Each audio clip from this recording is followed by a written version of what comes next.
Hello guys, welcome back to my channel. അപ്പോൾ ഇന്ന് നമുക്ക് ഏതോ ജന്മ കൽപ്പനയിലെ എപ്പിസോഡ് എന്താണെന്ന് നോക്കിയാലോ.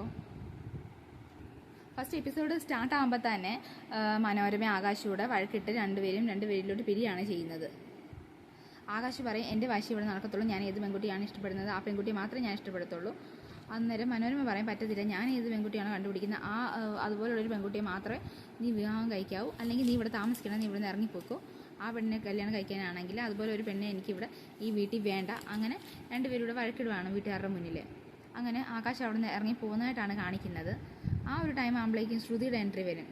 ശ്രുതി ആണെങ്കിൽ അശ്വിൻ്റെ അടുത്തോട്ട് പോയി ചെന്ന് സംസാരിക്കും. എൻ്റെ ചേച്ചി എന്തൊക്കെയാണ് മനോരമ ആൻറ്റി മാഡം പറഞ്ഞതെന്നറിയാവോ? നിങ്ങളിതാണോ എല്ലാം ഓക്കെ ആക്കാമെന്ന് പറഞ്ഞത്? പെട്ടെന്ന് നിങ്ങൾ പോയി സംസാരിക്കുക, അല്ലെങ്കിൽ ഒന്നും ശരിയാവത്തില്ല. അന്നേരം അശ്വിനാണെങ്കിൽ അവിടെ ഒരു ബിസിനസ്സിൻ്റെ ഡീൽ പോലെ സംസാരിച്ച് തുടങ്ങും. അന്നേരം ശ്രുതി പറയും, പറ്റത്തില്ല, ഇങ്ങനെ ബിസിനസ് ഡീൽ വെച്ച് ഒന്നും ഇങ്ങനെയാണ് നിങ്ങൾ പറയാൻ പോകുന്നത്. നിങ്ങൾ ഇങ്ങനെ പറയും, സ്നേഹിക്കുന്നവർ തമ്മിലാണോ ഒന്നിക്കേണ്ടത്? അതുപോലെ തന്നെ രാധാകൃഷ്ണനെ സ്നേഹിച്ച പോലെ, കൃഷ്ണൻ രാധയെ സ്നേഹിച്ച പോലെ, മുംതാസും ഷാജഹാനെ സ്നേഹിച്ച പോലെ, അതുപോലെ ആകാശും പ്രീതിയും സ്നേഹിക്കുന്നത്. അപ്പോൾ അത് അവരുടെ പ്രണയം ഒന്നാകണം. നിങ്ങൾ അങ്ങനെ പോയി കുറച്ച് ഇമോഷണലി സംസാരിക്കുക, അപ്പോൾ സെറ്റ് ആവുമായിരിക്കുമെന്ന്. അങ്ങനെ മനോരമയുടെ ബഹളം കേട്ട് അശ്വിൻ അങ്ങോട്ട് ഇറങ്ങി ചെല്ലുകയാണ് ചെയ്യുന്നത്. അപ്പം മനോരമയെ കാണും. അന്നേരം അങ്ങനെ ഇതൊക്കെ പറയാൻ ശ്രുതി പറഞ്ഞു വിട്ട പോലെ തന്നെ എല്ലാം പറയാൻ ശ്രമിക്കും.